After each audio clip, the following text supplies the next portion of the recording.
Quadrangle na ngayon, baka ginagawang basketball court. Ganun na ngayon. Puro ano guys, puro pagkan. Sana naman po yung mga gumagawa ng ganyan ay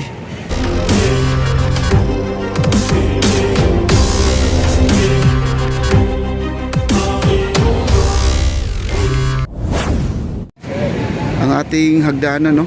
Tadtad po ng basura guys. Wala pong naglilinis siguro ngayon dahil gawa siguro na maulan, ayaw mabasa siguro yung maglilinis. Kasi bakit ito maraming basura? Dahil ito po ay pinaka-regular na pong pasyalan to guys. Ito, pagdating sa gabi, talagang ano to, parang divisoria guys, paggabi, itong ating Maestranza Esplanade mga kaibigan.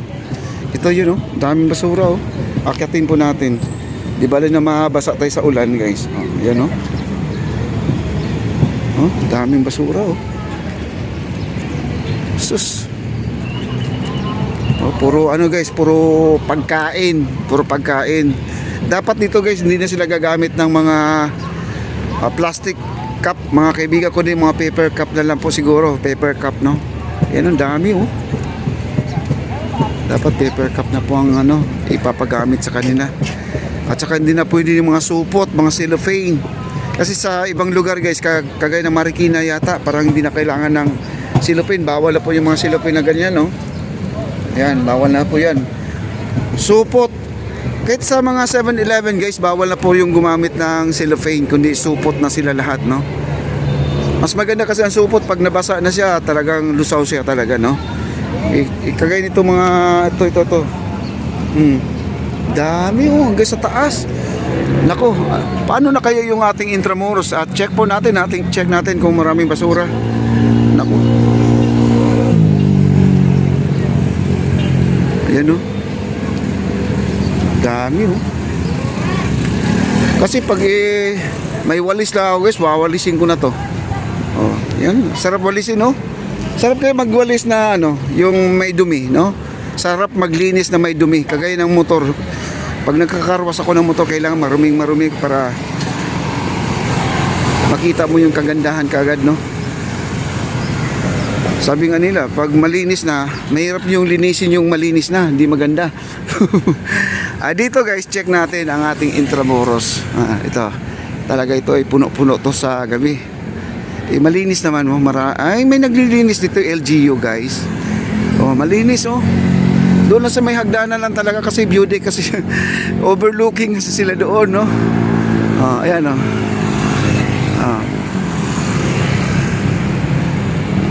Ayan, oh. Malinis ang ating ano, taas. Oh. Ayan, oh. Malinis. Ayun. Ang trending ko dito dati guys, yung mga tornilyo na pinagtatanggal ng mga tambay dito. Ito mga tornilyo na yan, oh. Yan. Ako yung unang nakapag-update ng mga tornilyo na yan. Pero ngayon naman ay napalitan na rin ng bago, no, ng mga bagong tornilyo. Wala nga mga pintura yung mga bagong tornilyo guys, so yung mga ganyan. Yung ulo niya walang pintura, bago talaga.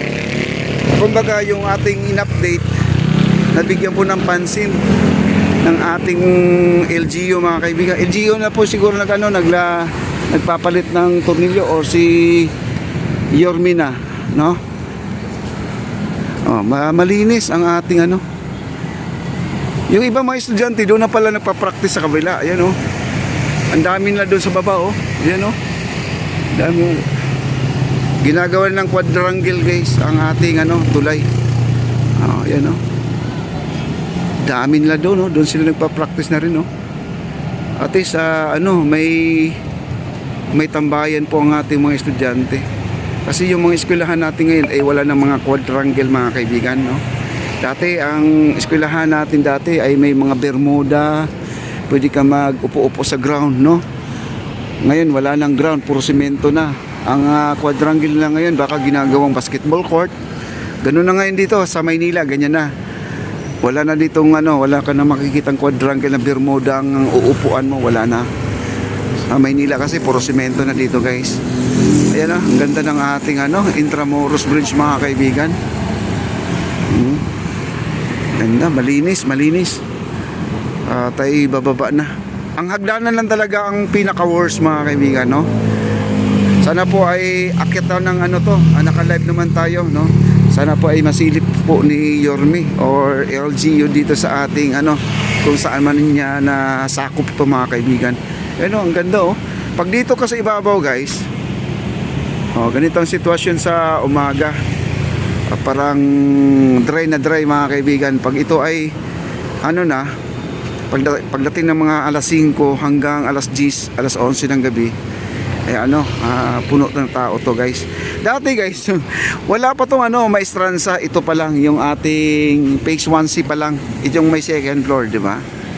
Dati, pagdating ng alas 10, wala na gaanong tao diyan. Alas 10. Oh, nag-uwian yung mga tao kasi may pasok pa kinabukasan.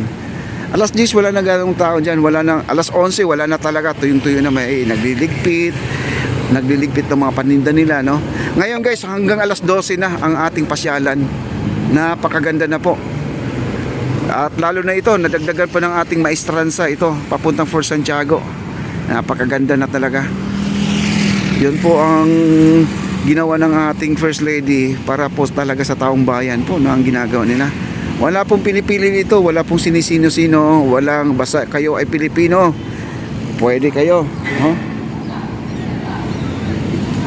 Ayan o, dami guys o, yung basura o. Balikan lang po natin kasi bababa na tayo. Ayan o, sarap walisin eh. Pero ang pagwalis dito guys, huwag yung pagwalis na papunta sa ilog ha. Pababa po ang pagwalis para naman ay madaspan o maisako lang yung basura. Ayan. Ayan o. Ayan, may mga nagpa-practice dito, mga estudyante. Wow.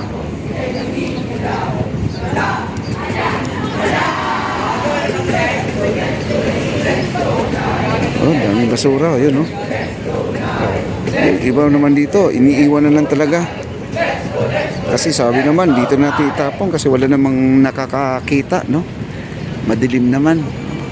Eh, sana naman po yung mga gumagawa ng ganyan ay maisip naman po nila na yung ginagawa nila ay talagang mali mga kaibigan, no? Oh, ayan, no? Daming basura. Ito lang talaga ano, bukod tangi guys. Itong hagdanan na to. Ayan o, kita nyo oh. Daming kalat oh. Kita nyo. Kailangan po talaga ay maakyat na po ito, malinis. Bago may papasok naman mamaya yung bisita natin alas 5, malinis na po itong hagdanan natin. Ayan na, balik na po tayo dito. May nagpa-practice dito guys oh. May nagpa-practice dito.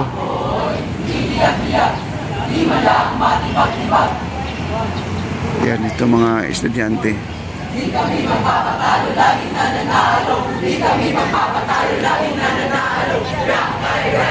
Ganda ng mga halaman na rin. Buhay na buhay mga halaman, no?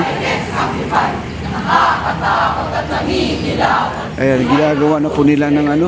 Napakaganda na po talaga ating ano, no? Yung Plaza Mexico. Ay, may nagpa-practice pa dito. Okay. Yung iba naman dito ay text-text. Oh, pag wala ng klase, pwede ka magmuni-muni dito guys. Oh. Ayan. Ayan. Wow. Balik na po tayo doon sa likod ng post office. Papunta tayo ng phase 4 mga kaibigan. Pwede ng phase 4 ha. Kaya kita nyo naman ang kapangi.